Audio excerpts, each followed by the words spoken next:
சென்னை சாலிகிராமத்தில் சாலை விபத்தில் இளைஞர் ஒருவர் உயிரிழந்த நிலையில் போலீசாரே காரணம் என கூறி பொதுமக்கள் சாலை மறியலில் ஈடுபட்டதால் பரபரப்பு நிலவியது.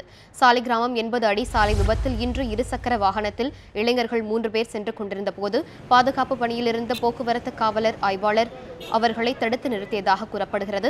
இதனால் கட்டுப்பாட்டை இழந்த வாகனம் சாலையின் தடுப்பில் மோதியதில் பைக்கில் இருந்த இளைஞர் படுகாயமடைந்தனர். அவர்களில் ராயப்பேட்டை அரசு மருத்துவமனையில் அனுமதிக்கப்பட்ட ஒருவர் உயிரிழந்தார்.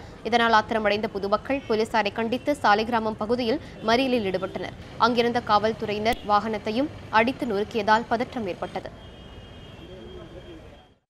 போலீஸ் கை காமிச்சு நிக்கல, அவனுங்க பயந்துட்டு வேகமாக வந்தானுங்க. அவர் பின்னாடி வந்து போலீஸார் அடிச்சார் தலையில. பயம் ஊந்து கீழே அடி, ரொம்ப அடி அவனுக்கு கரெக்டாக குத்திச்சு. நாங்களாம் போய் பார்த்தோம், குடல் வெளியே வந்து இன்ஸ்பெக்டர் ஓடி போயிட்டார். பார்த்துட்டு பையனுக்கு அடிபட்டுச்சுன்னு சொல்லிட்டு அவருக்கு பதட்டம். வீட்டு பக்கத்துலேயே தான் நிற்கிறான். ஓடி வந்து கூப்பிட்டான், என்ன கூப்பிட்டு நான் டீ குடிச்சிட்டு நிற்கிறேங்க, இந்த மாதிரி வந்து விழுந்தான். அவர் அடிச்சதால தான் போய் விழுந்தான் அப்படின்றாரு. இப்போ நியூஸில் வந்து என்ன வருதுன்னா தவறி விழுந்துட்டான், தவறி விழலை.